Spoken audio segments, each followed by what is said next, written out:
Welcome, everyone. Good morning, good afternoon, and good evening. On behalf of the Youth and Landscapes Initiative and the Global Landscapes Forum, we are so happy to have you from all the nooks and corners of the world. My name is Oindrila, and I'm very grateful to be holding this space for the first Youth Daily show of the day. This session is a collaboration between Youth and Landscapes Initiative and the International Forestry Students Association, IFSA. IFSA is a globally organized and locally operated students' body that aims to foster education and capacity building in the field of forestry, environmental science, and allied subjects to create a world that appreciates forests. Today, we tune in to connect to nature. Nature is not just about colorful flowers and beautiful animals. Every single being is connected with us in an intricate web of life. Nature is a source of livelihood for people. Nature provides healthy environments, inspires cultures, and nurtures well-being of the communities. Our forests and our biodiversity are one of the major foundations of the human nature relationship. We are here today to explore together how young people from different cultures in a highly digitized world of today connect with nature, and especially how we can reconnect back to our roots and create a world in harmony with nature. I would like to invite all of you to add your questions in the chat room since we will have time to address some of them towards the end of the session. Before inviting our speakers on stage, I would love to show you a short video prepared by IFSA on how biodiversity shapes young people's lives around the world.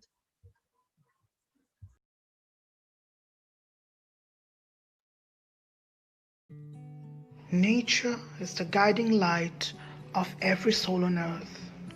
Its effect is omnipresent, especially on our inherent cultures.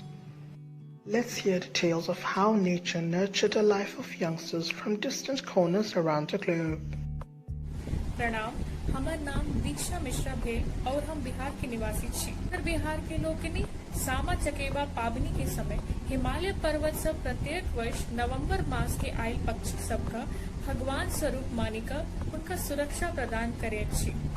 Lockdown के काल में उत्तर बिहार के सीतामढ़ी जिला सिंहवाहिनी गांव से 3 दशक बाद हिमालय पर्वत का देखल गई। ये घटना बहुत अच्छी बताबेला कि मनुष्य प्रकृति के कतेक क्षति पहुंचने अच्छी। Hi, my name is Emmanuel Bolu Agogo. I am the representative of the Northern African region, IFSA. Biodiversity has been a very great importance to the people living in this community. The fishes and water creatures that are found in this ocean has been a source of livelihood for the fishermen in this area. And this in return generates revenue to the members of this community. Hai, saya Nur Maulidina dari IPB University Indonesia. Saya akan menceritakan masyarakat di sekitar kawasan Taman Nasional Kepulauan Seribu, Jakarta. Mereka telah menyadari adanya abrasi di pulau mereka. Oleh karena itu, masyarakat bersama pihak luar melakukan penanaman mangrove untuk menjadi pemecah ombak dan mencegah abrasi. Karena kelestarian ekosistem mangrove juga berdampak signifikan terhadap kelangsungan hidup masyarakat. Hola, mi nombre es Stephanie. En Costa Rica la biodiversidad es sumamente importante. De hecho, gran parte de nuestros habitantes dependen de los recursos naturales para subsistir. Esto ha hecho que a nivel país tengamos metas que van dirigidas hacia la sostenibilidad ambiental, pero con el fin también de dinamizar lo que es la economía y respetar los aspectos culturales en torno a los recursos naturales. Por eso para nosotros es sumamente importante que las nuevas generaciones tengan esta perspectiva y quieran hacer cosas buenas para proteger y mantener la biodiversidad. Aún tenemos mucho que hacer. Marked by the mighty Danube and its wetland forest, home for countless living beings, amongst which the Viennese cherish the vine the most. The woods offer refuge from the busy city hustle, as well as a hideout for secret lovers. Also, they let us breathe in the historic center of Vienna, for it is the trees that show us what it means to stand tall and grow through all that will come at us when we least expect it.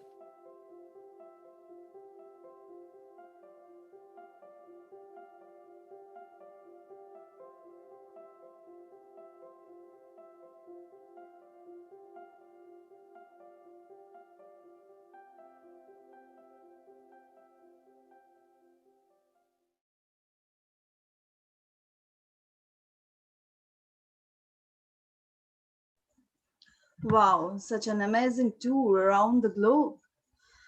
Let us now welcome and introduce our speakers of today's Youth Daily Show without being late. Tisha Ramadhani, a forestry graduate from Indonesia. She is working as a community relations officer at the Fairventures Social Forestry, where she collaborates with indigenous people on community development and relations.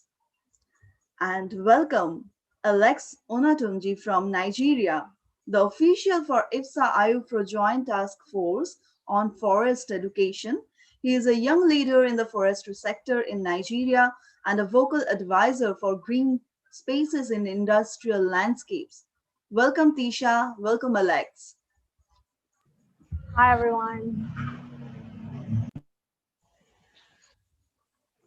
First of all, as this session is about connecting with nature, let me ask both of you, how do you connect with nature? Do you have a favorite place where you go? What is your way to feel the bond with nature, and why is that? We would come to you, Tisha, first. Okay, I feel most connected with nature when I swim in the river. I treasure river very much nowadays because it's harder in here to find a nice clean river due to the illegal mining that happened everywhere in central Kalimantan, which polluted our river. Every time I swim in the river, I feel like I'm in peace and all my problems are gone away.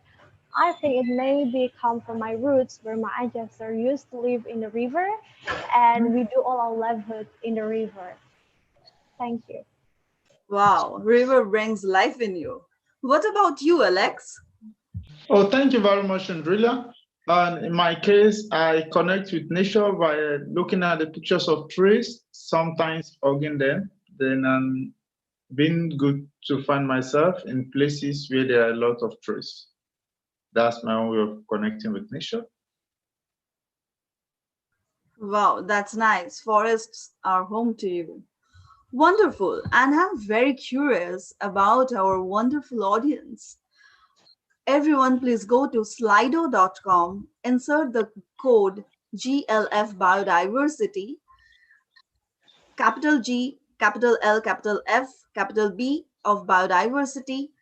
Go on youth and let us know what is your favorite way to tune in with nature.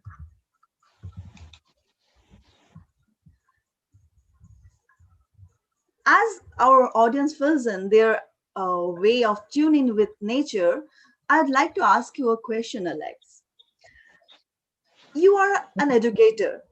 Do you see a difference between how young people nowadays are connected with nature and the way you or the previous generations used to connect with nature? And if so, where do you see the difference and what has changed? Oh, thank you very much. The way the older generations connect with nature are quite different because with the use of technology, the younger generation can connect with the nature more easily. For example, with IVR technology, we can go on virtual tours into a forest and enjoy the same nature as going there face to face, which the older generation do. Then also with careful urban planning and such as urban forestry, young people and new generation of people can connect with nature more easily than the older generation. Okay, it's a very nice insight from you that how things have changed. I have a question to you, Tisha. As let's say that the change in lifestyle has changed this looking towards nature. You have been working for quite some time with Dayak indigenous people of Kalimantan. Can you share more about how they connect with nature and whether this relationship is changing or changed over the time? Yes, from my observation, the youth usually move away from the village to get a higher education as early as junior high school age. That's not only separate them from the village life, but also the way they connect from nature because they have to move to the city at very young age. A close friend of mine told me a story that when she was young, they used to spend most of their time in the forest or in the river playing around. They don't even need to buy toys or go to a very expensive place to have a place to play.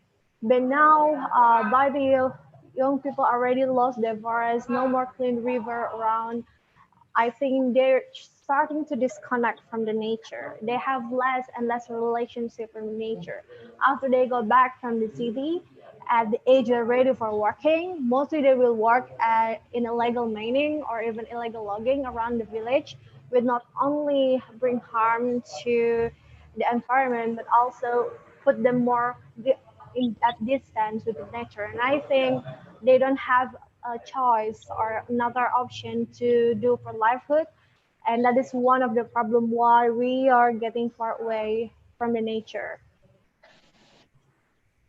That's a nice insight from both of you that today's lifestyle has disconnected youth from nature. But what about our audience today?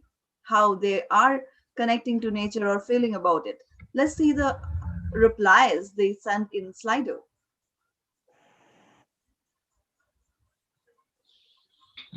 Wow. We see here forests, mountains, hiking, nature meditation. That's nice that we are still connected towards the forests, our mountains. I should think like we should go move and see how youth is watching towards connection with nature more. Uh, we are seeing nature and biodiversity loss in today's world. How do you feel, Alex, that the different communities around the world connect with nature and whether nature, their relationship has a negative or positive influence on the way they manage their natural resources and biodiversity? And why do you feel that? Oh, thank you very much. The way biodiversity is being connected to human being has both positive and negative side. For example, the advent of COVID-19 make us to understand that we need to listen to nature and treat biodiversity very well. Otherwise, things may go out of control. Then also on the positive side, there are quite a lot of benefits that are getting from biodiversity, from nature, from the food we eat, to the air we breathe, to the water we drink. These are some of the things which uh, influences the way we use the natural resources and biodiversity. That's my thought. Cool that you are thinking that our way of life is influencing our biodiversity. And what do you feel, Tisha, about this?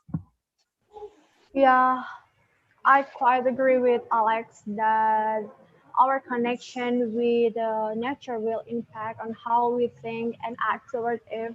And I can see it from people around me when they're more disconnected from nature, they feel less related to it and they tend to impact the way they manage it or even do activity around it. For example, in here, the yacht not anymore do a lot of things in the forest or in the river, and they feel less connected. And after that, they manage natural resource differently from older people who have more connection into the forest. For example, they will try to harvest as much as possible so they can get more money, for example. But in older people, they understand that if they take a lot of things from the forest may not be as same as before, and it couldn't help them in the long run. And I think that is why very important for us to feel connected and in touch with the nature around us, so we can relate and understand the connection of the condition of the nature, and we can act towards it by the real situation. I think that's for me. Oh, yeah, true. Uh, what I want to know from both of you, like you both say that our lifestyles, our choices are impacting our nature adversely these days. And we can see our biodiversity, our landscapes changing around the world. Do you think that these changes of biodiversity loss, destruction of landscapes, affect the physical and mental well-being of us, the humans, the people living in those landscapes? And if you feel so, please bring out examples from your own areas and represent here. Isha, to you. Okay, I will take the example from where I live in Central Kalimantan with Dayak people. Dayak people known for defense so much with the river because they build their village around the river. So when you want to find a Dayak village, you can just come close to the river and you will easily find them. But they used to use it for the main transportation channel, source of food, and the source of clean water. But in the last 10 to 15 years, it has changed very much. Illegal mining and all sort of activity have polluted the river, and now they cannot depend so much on the river anymore. Now the river color has changed into a very muddy color. It's you cannot see fish anymore in there. You cannot catch any fish in there anymore. So they lose the source of food, the source of clean water, and the only person or generation that playing in the river is like very small children. They're still swimming in the river, but the other people around is not longer using the river the way they used to. And we can see these children starting to get some kind of skin disease from my observation. It might stop when they come older.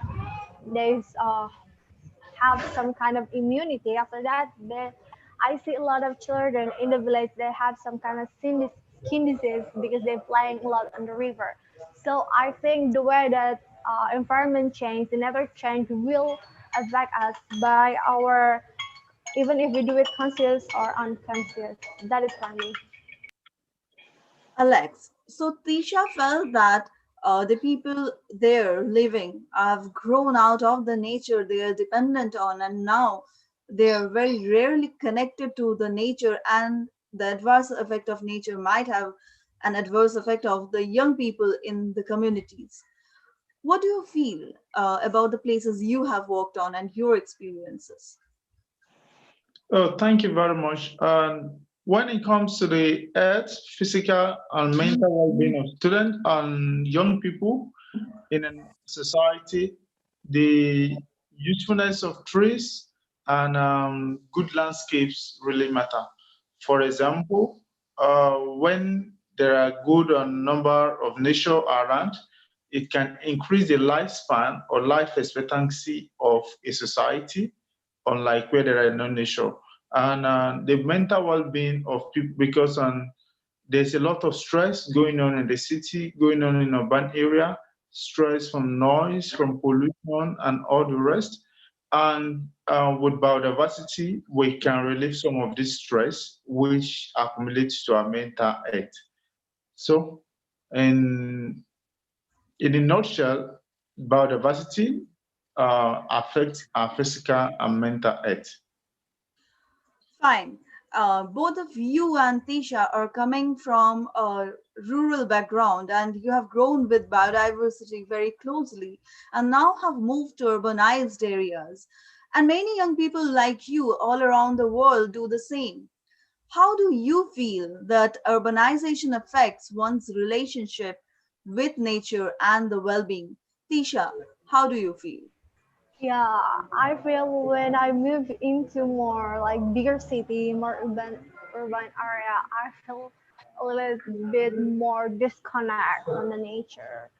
I'm not really fancy the tall buildings with the concrete and everything because it make me forget of where I come from. And in a bigger city with a more hectic life, it's harder to remember uh, where you come from, where your roots, and being grateful for everything you have. So, but also by thinking that way, I can be more grateful when I go back into small villages because I know exactly what I miss when I move into urban area. And I think it teach me a lot of things by moving from a very contrast place, and it make me more grateful and it teach me how I can act towards the nature better now and in the future.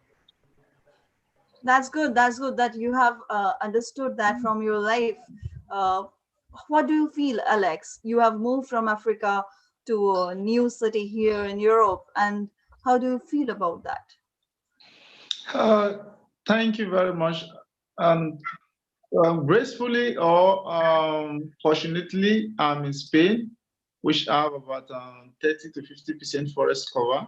Then the city is well planned in such that there are a lot of trees on the streets and by the buildings.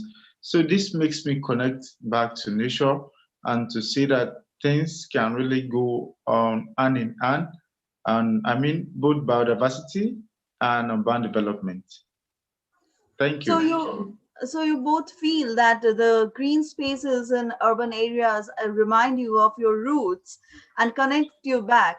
How do you feel about the digitized technologies today? How they're changing the relationship of our with nature? Are they all negative, or there is a positive side of it as well? I'll come to you, Alex, first. Okay, I take some of the positive side. For example, I am in Lleida today speaking from Spain, and you are speaking all the way from India. And the advantage is that with technology, we can come closer, then forge a common way or solution to biodiversity loss and green landscapes.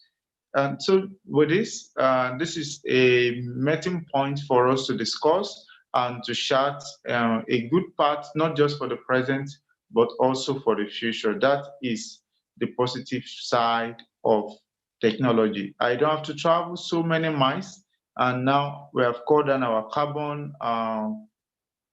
sequestration or the emissions from our travel by having this meeting virtually. That is a positive side. Tisha, how do you feel about the digitized world connecting to nature? Yeah, of course, I think there is a positive and negative side. Let's say a very nice point of positive side. I think there's also the negative side of technology that could affect not only us but especially indigenous people. In the past, they're quite safe from all the globalization and modernization because it's hard to come to the village in such a remote area, like it's so far away from the city and everything. But right now, with technology and there is internet everywhere, people starting to know what really happened in the village, and a lot of people may come and trying to explore like manipulate and use them for their own benefits. So there is a lot of way that technology could also bring negative impact for indigenous people, especially. But I think the one who choose it is uh, us as the user. We can bridge it from as a young people. We can bridge how that technology could help more people, especially the indigenous people and the people with less knowledge about it. And I think that's one of the most important thing with technology is how we are gonna to use it, how we utilize it. Is it we're going to utilize it for the nice thing or like for the bad thing? Yeah, Desha and Alex, you have both brought out the most important points that as young people today, we should be responsible on showing the world how responsibly technology can be used to connect together and build back better for a better world. We have a few good questions from our audiences. I'll come to you, Tisha, first. Uh, what is the biggest challenge you have faced as a young woman working in the environmental sector, and how did you overcome it? Very briefly, Tisha. Okay, I think especially in Indonesia where patriarchy and sexism is still one of the biggest problems. So I have to overcome that on my daily life while also working in a very hard condition. Like the road is bad, I have to drive a motorcycle by myself. So yeah, that is the reality that I'm facing every day. Alex, we have heard from Tisha her challenges, and we congratulate her for her great work. And now I come to you. You are an educator, Alex, and we have a question to you. Do you think it is enough to educate young people on these issues of biodiversity, nature, and connection with nature? Or should we aim to educate the older generation equally? For me, our target is to both create awareness for both the young and the old generation. The young generation may be much in population, but the older generation are usually those in charge of power and those who make the decision even for the young people. So it is nice if we can create equal opportunity of awareness for both generations. To conclude, I would like to ask you one last question. In one sentence, tell us, what do you think is the role of us, young leaders like you two, to support other youth to connect with nature? To you, Alex. Oh, thank you very much. Our role is very good. We can connect to nature, invite our friends, create social media awareness, and tell people about how our life is intertwined to biodiversity and to green landscapes. Thank you. Thank you, Alex. To Tisha. We are we are the pioneers, and will also inspire the whole world with our spirit. I think how that young people should do. Thank you so much, our speakers, for your insightful session, insightful knowledge. And I'd like to say that from the session, we understood that how we should look inside ourselves, introspect, connect towards our roots, and use, as young people, use technology and intergenerational collaboration to build a world, better world back together. And it is our responsibility to use the technology, the upcoming technology as well, the better part of it. Thank you so much to all of you. Thank you, our audience, for this event. I hope you would feel inspired to reflect on the way you connect with nature and give yourself some time to find that connection. So after today and after the conference, we hope you will find some time to go to your favorite nature spot and connect with your local nature. The Youth Daily Show would be back this afternoon at 14:30 CET with an episode on monoculture. You really don't want to miss this one out. Thank you, everyone. And now sit back and enjoy a short documentary by the Patagonia Films, The Refuge, which invites you to explore the cultural and ecological importance of the Arctic National Wildlife Refuge and learn about the current threats posed by plans of oil and gas extraction. And you can also join and connect to our speakers through the VOVA app. They are available. Connect and use the VOVA app, stay online, and enjoy the conference. Thank you so much.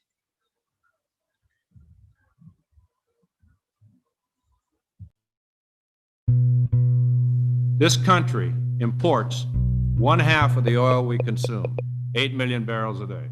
We spend $57 million to import oil. ANWR has to be part of that policy, because if it isn't, this nation does not have an energy policy. If they're going to do it up there, why don't they be honest and say everything's open, it's so important to the country, we're starting to drill Yellowstone tomorrow. You don't know what wilderness is, except some yuppies come in here and say, oh, wouldn't it be great if we could set it aside for wilderness? Now that's who you're talking about setting aside Alaska for, the very, very wealthy of the United States. It seems, Mr. Chairman, that what you would like is a risk-free environment, either from nature or from man, and you're never going to achieve that. Man probably can control the environment a little better than nature apparently does. It is unfortunate that we're still having this discussion about whether to develop the 1002 area in Alaska. And I know what I'm talking about. The Arctic Plain is really nothing. You say it's not the heart. It is not the heart. It is not the heart. But the reality is this area should be drilled. I've been fighting this battle for 39 years. We have we've got a battle in front of us. The fight is on, and we are not backing down. You environmentalists always portray this ANWR out there as beautiful as Colorado with the mountains and everything and the vistas and this and that. But in actuality, what you are talking about is tundra, known in most parlance as wasteland. There's nothing out there. It's a virtual plain. As far as the eye can see, there's nothing out there.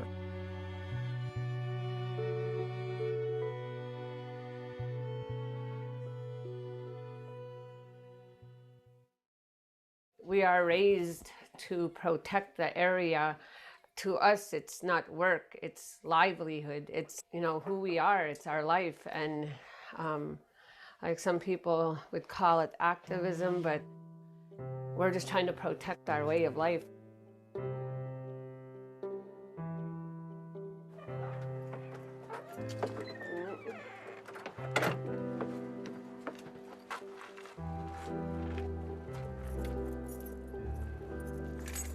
This is People magazine from 1989, and this is our traditional chief.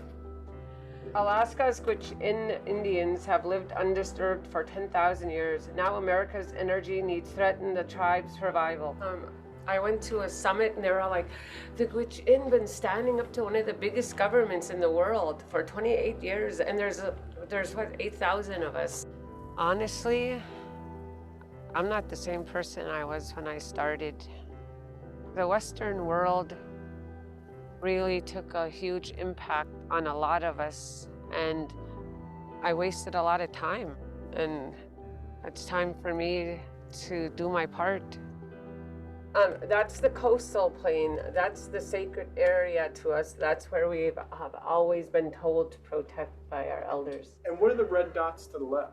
These are where they're drilling.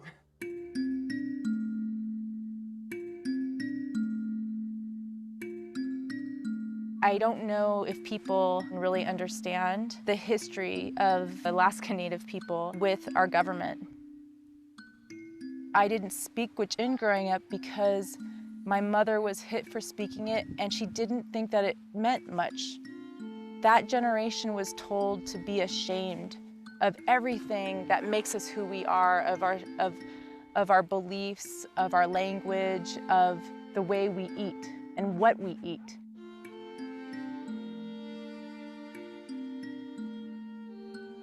Running nationwide, native stand side by side. You gotta stop the drilling, save the caribou. That's what it's all about. I lost my brother to suicide in 2006, February 7th. So then I started, I drank every single day. I don't know, I just went down the wrong path. From there, I just kind of just lost myself, and I wasn't always a good mom. And I just feel like I'm doing this also for them in a big, huge way, and I just feel like I gained their respect back. My mother and my grandparents, you know, despite having gone through everything that they went through, they did instill in myself and my brothers such a strong sense of be proud of who you are and who we are beautiful people.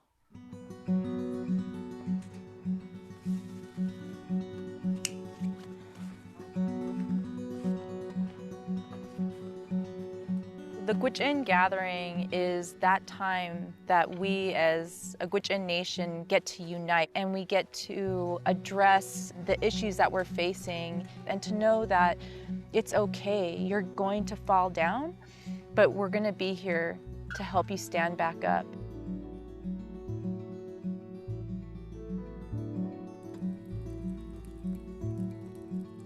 Creator, thank you for this beautiful, blessed day.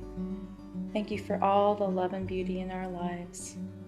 I just ask that you bless our travels and all of our relatives that are traveling by boat and by air, and that you bring a sense of peace and calm to us as we travel. We look forward to the smiles and the laughter and the sense of peace of celebrating this life, of celebrating our connection and our relationship to the land and ancestors. And we just ask that you alleviate any anxiousness or nervousness that we might have, to be present in the moment and to truly enjoy this experience of life.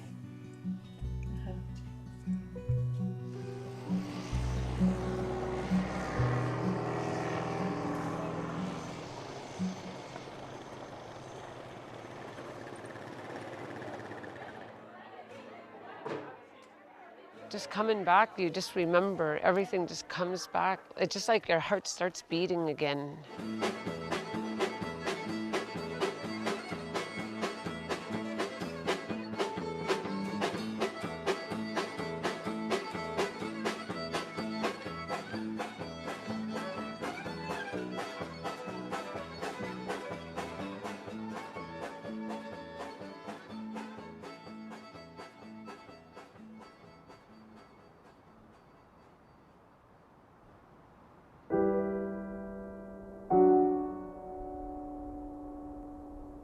The Gwich'in Nation came together in 1988, and our people hadn't gathered like that for over 100 years. And that urgency for that meeting to happen was the question of oil development in the 1002 section of the Arctic National Wildlife Refuge, which is the coastal plain. At that meeting, they decided that for certain our fate is tied to the health and well-being of the porcupine caribou herd, and that we've had this spiritual relationship for thousands of years, and that we had to stand strong on protecting this place.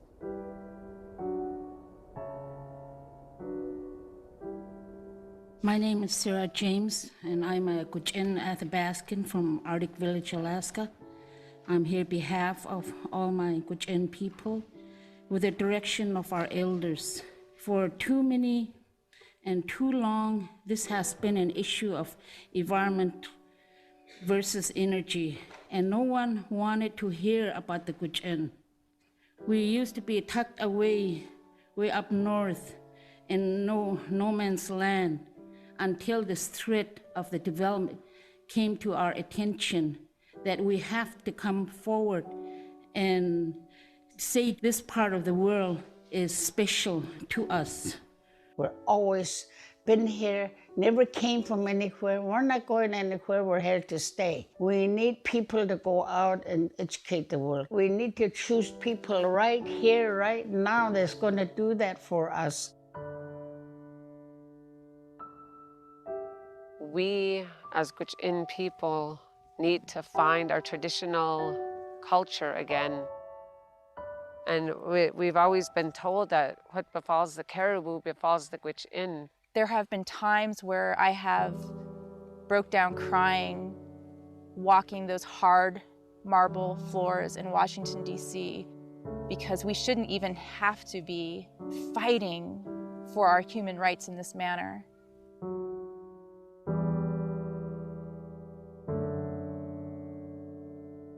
Our community very much depends upon that herd to this day, just as we have for thousands of years. And so it's a human rights issue. It's a food security issue for the Gwich'in communities, for the Gwich'in Nation. And that is why we have been so forthright over a 30-year period of time now trying to protect this place. The porcupine caribou herd goes there to have their calving grounds. That's when their next generation comes. Every spring, the porcupine caribou go up there, and within a 2-week period of time, they're gonna have up to 40,000 calves on that area. And that's a miracle. That's a huge deal. And as a woman, I know what it's like to give birth, to bring another being into this world. And we need a refuge.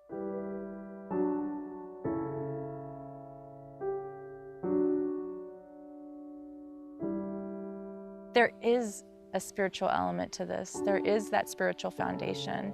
There's something else at stake here that maybe we can't see. If you take me to the city and you think I'm gonna survive, I wouldn't know how to survive. I can't go into the store and hunt. I don't have no money to buy anything. What we're up against is a mentality that puts money above everything else. The symbolism of getting into a place like the coastal plain of the Arctic National Wildlife Refuge is you are sending a very clear message that there really aren't permanently protected areas, because at the end of the day, we need to make money and we need that oil.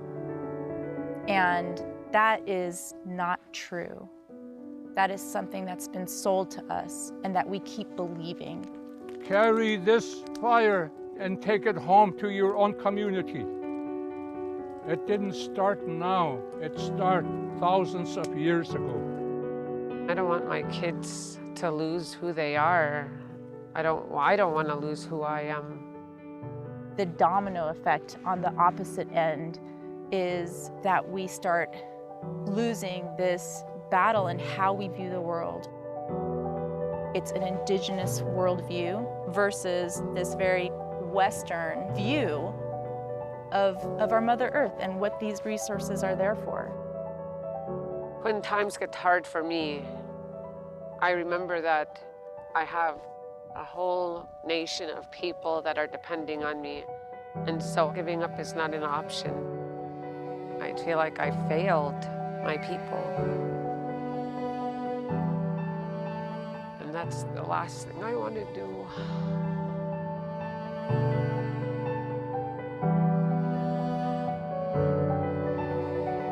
It's not always easy, like, it scares me, and I want to be able to tell my kids that I've done everything I could for them. I want them to ask me later on down years ahead when, you know, the drastic changes start happening, and they ask me, Mom, what did you do? When you could have done something, did you do anything? I want to be able to say yes.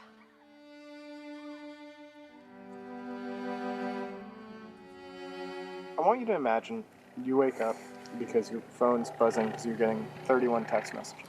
And it's the 10:02, Systems Cleared, a national monument. What is that going to feel like?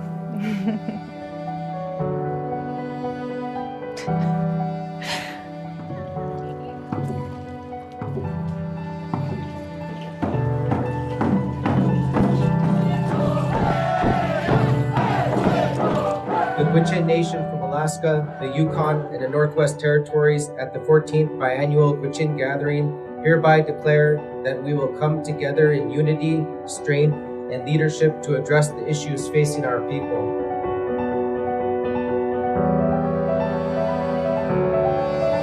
We assert our inherent right to govern ourselves as a Gwich'in Nation. We must stand strong in our identity, a foundation of which is the caribou.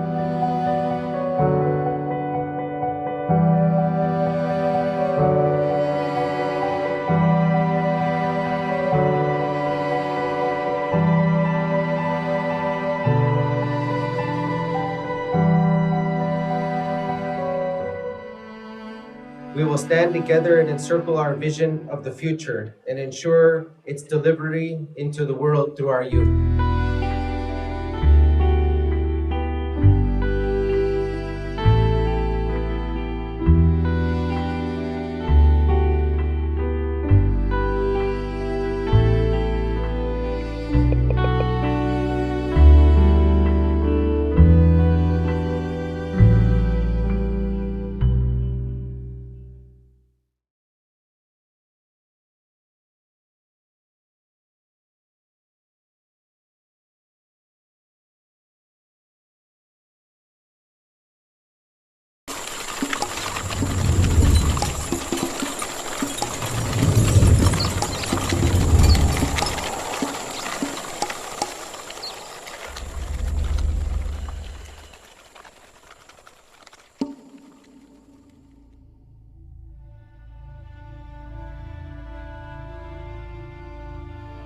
Here's a story never told before. One about the biggest Pan-African landscape restoration project. A story about 30 African countries that pledged to restore more than 125 million hectares of land in the coming decade. A new perspective on regreening the mother continent.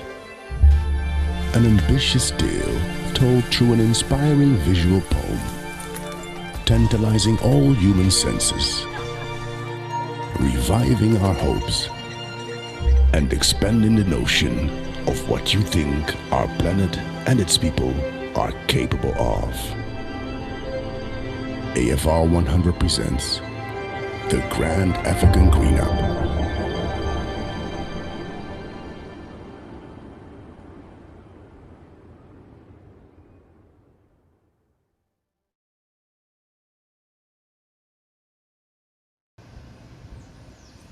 Hello everyone, greetings from Rio. My name is Bernardo Strasbourg, and it is a pleasure to be part of the Global Landscapes Forum again. I'd like to talk about ecosystem restoration. A couple weeks ago, we published a paper in Nature called the Global Priority Areas for Ecosystem Restoration.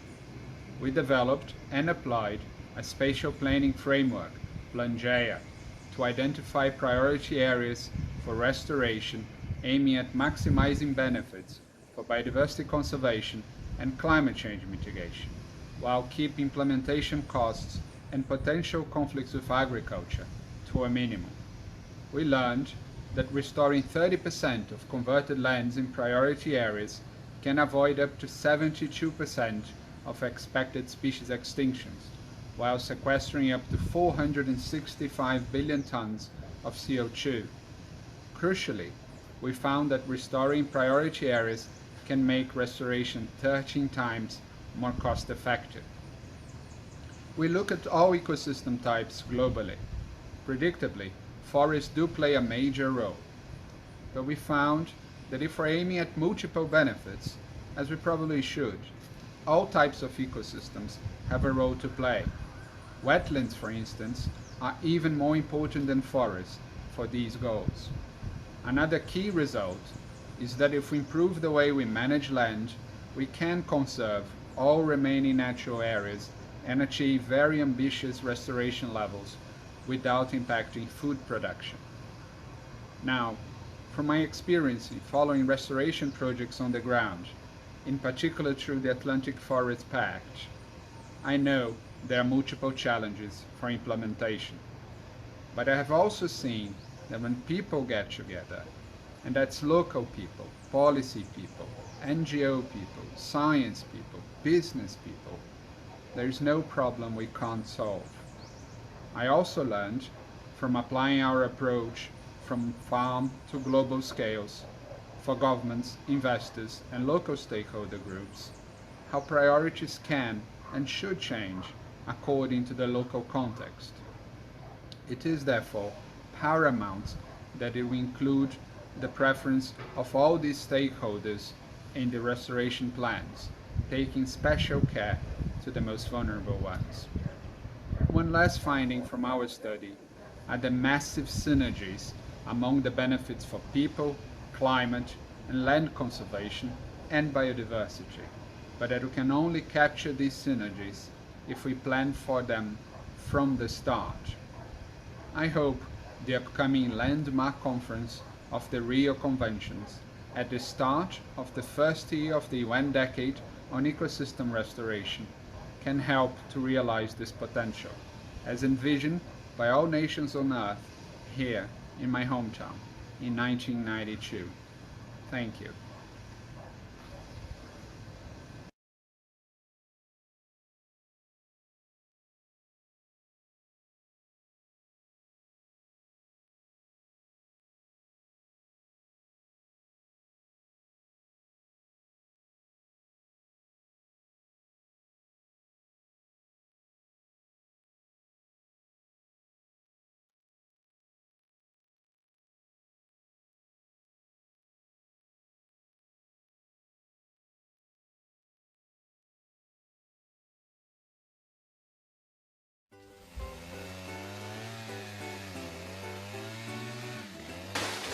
It's a wicked problem. Tropical countries need to reduce deforestation while meeting development goals and reducing poverty. Everyone needs to work together, governments and the private sector, with the support of civil society. The drivers of deforestation vary, from palm oil in Indonesia to beef and soy in Brazil, but there's a lot tropical countries can learn from each other. Brazil reduced annual deforestation in the Amazon by 77% in 7 years, and since 2011 it's stabilised at 5,000 square kilometres per year. How did they do it? Better satellite monitoring of illegal logging, strict enforcement of the laws, a moratorium on soy expansion into forest lands, and public-private collaboration to promote sustainable beef production. About 60% of deforested land in the Brazilian Amazon is now pasture. 20% of the cattle herds on that land belong to smallholders. According to law, producers are meant to set aside some of their land as forest. That wasn't always happening until the private sector stepped up. In 2009, supermarkets began to suspend contracts with suppliers linked to Amazon deforestation. Parts of the beef industry pressured landholders to comply with environmental laws by only buying certified legal beef. So, large numbers of landholders signed voluntary commitments to protect or restore their forest, in alignment with the new Forest Code. The fact is that these sectors are very concentrated, so a small number of large-scale companies that make the commitment to move in that direction helps a lot. These public-private interactions are one of the key to understand the success in the Brazilian case. The challenge for Brazil now is to produce more, better quality beef on less land, without increasing reliance on chemical fertilisers and herbicides. That is possible with the right incentives, but they need to target rural farmers, not just big companies. Reducing deforestation in primary forests, improving livelihoods for smallholders, and expanding supply to meet a growing demand. Each of these challenges affects the others. Wicked problems need complex solutions, solutions that will only be found if governments, the private sector and civil society work together to meet these interconnected challenges.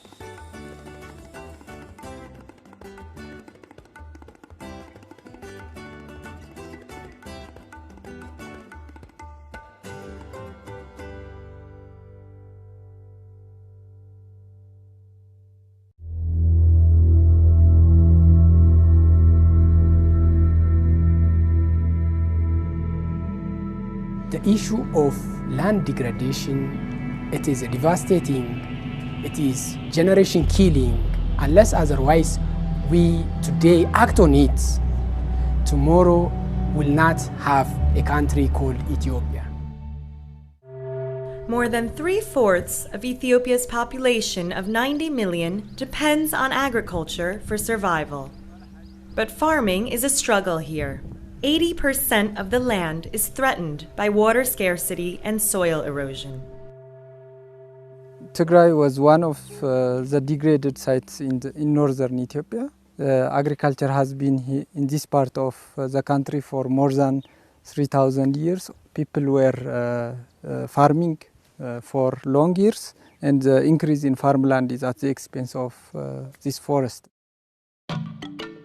To renew the earth, Ethiopia is using Forest Landscape Restoration, FLR. Definition of FLR: an ongoing process of regaining ecological functionality and enhancing human well-being across deforested or degraded areas. Abba's village has been revived using FLR practices. I didn't imagine this would be possible. It was very dry and degraded. I feel proud. Now that I'm successful in this village, I want to replicate these practices across the country. Innovative methods include stone bunds to slow the flow of water down hills. Areas are also fenced off from livestock and human encroachment to promote natural regeneration. These areas are called exclosures. The community is protecting this site more than me. They don't want to destroy it. Because of the new vegetation, the soil retains more moisture and prevents drought. Today, more than 1 million hectares are exclosed in the country. During the Climate Summit in New York in 2014, the country committed itself to managing 15 million hectares of degraded land to be rehabilitated by 2025. To achieve this target, Ethiopia is drawing lessons from as far away as China. The Center for International Forestry Research, CIFOR, brought together scientists to exchange best FLR practices. China is famous for its Conversion of Cropland to Forest program, CCFP. Involving 32 million households, it has already afforested 29 million hectares. China has been implementing a major restoration program since 1999, actually. It involves a compensation program to local farmers to convert cropland that's less productive. Over the course of that time, China has acquired a great deal of experience. As an outcome of this exchange, the scientists identified 3 key challenges for FLR in Ethiopia. Create economic incentives for communities to conserve land. Define tenure and land use rights for communally rehabilitated lands. Strengthen institutions to implement rigorous monitoring.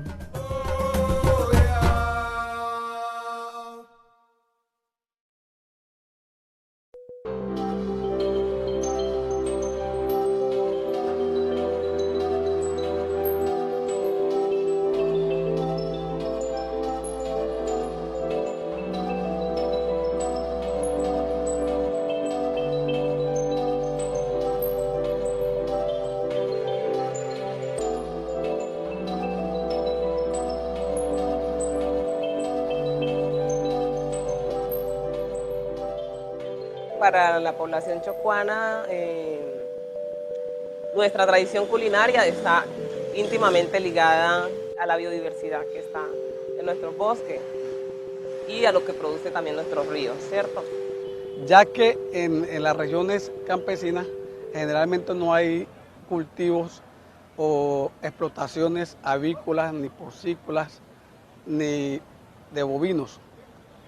Por lo tanto, la mayor esperanza de esta gente está en la fauna silvestre. Soñar el día que llegó el viernes y al otro día ser sábado y levantarme, armar mi trampa, pues era una de las satisfacciones más grandes que uno tenía como niño en esa época.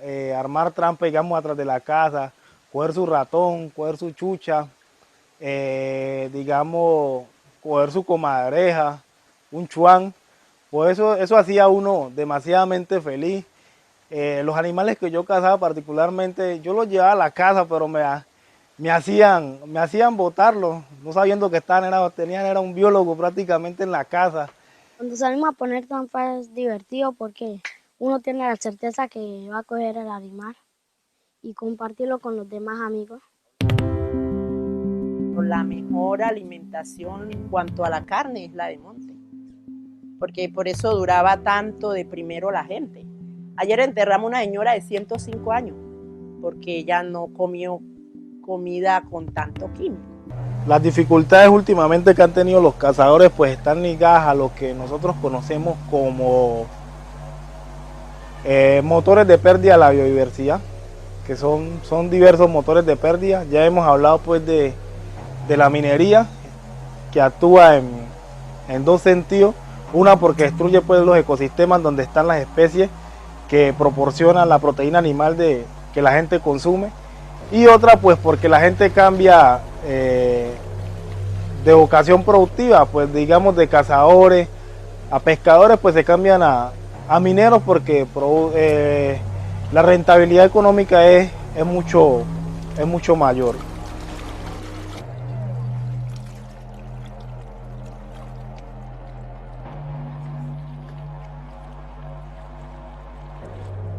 Esa cultura de sacar y no retribuir. Se acaba el bosque, se acaba el territorio, entonces se llevan el oro y ya la gente donde fueron a sacar el oro ya es un territorio que queda inutilizable, ya ahí no pueden sembrar, ya en ese territorio no vas a volver, de allí no vuelves a comer. El Boca Chico, por ejemplo, ya no sube a este río por los mercurios de la retro. Ya, entonces nos quedamos sin Boca Chico. Y ya acabaron con el río, porque ya uno en el río no hace un grano de oro. Se ha disminuido bastante la cacería por el problema de que ya uno va al monte inseguro. Entonces todo eso y uno tiene que cuidarse ya. Por otro lado, pues está, como se ha mencionado anteriormente, la presencia de grupos armados al margen de la ley. Es difícil pues salir a cazar, digamos, con armas de fuego, porque uno andar con un arma en el monte donde hay otro personal armado, pues es difícil. Con la vaina pues la violencia, porque uno se mete hacia la selva y cuando menos pensó una mina, entonces el peligro que uno tiene. Y no puede uno andar con armas tampoco, pero cuando no están ellos, están el ejército.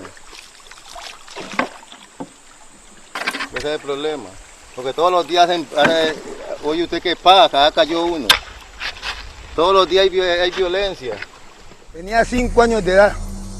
Desde ahí inicié a trabajar en el monte con mi papá, subiendo y bajando lomas, caminando cañadas, mejor dicho, hasta el día de hoy.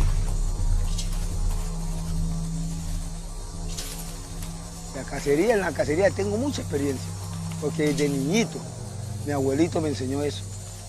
Guagua se alimenta de frutas. Ella come plátano donde hay siembras, come frutas, de distintas frutas en el monte. Esta planta la utilizamos para darle daño a los perros para que cacen. Se utiliza ella y como 3 o 4 plantas más y raíces de árbol, se machaca, luego se hace el baño y se baña el perro y eso lo pone fino para cazar. He aprendido muchas cositas, muchas cosas. Y eso me ha defendido un poco. El desarrollo que nosotros tanto anhelamos, lo que tanto queremos, que es ese llamado desarrollo sostenible, que yo no lo llamo un desarrollo sostenible, sino un desarrollo sustentable, donde la gente pueda utilizar los recursos que tenemos en bruto, los pueda utilizar y que eso le queden verdaderamente unos dividendos económicos para vivir bien, para estar bien. Debemos de apuntarles a eso, alternativas productivas sostenibles, que se mantengan en el tiempo tanto económicamente y que garanticen tanto la seguridad alimentaria de la gente en bienes y servicios ecosistémicos, ya sea agua, fauna, flora, y que se vea reflejado en recursos económicos para que la gente tenga un buen vivir y que le dejemos algo a los pelados que vienen atrás. A eso es que yo le apunto.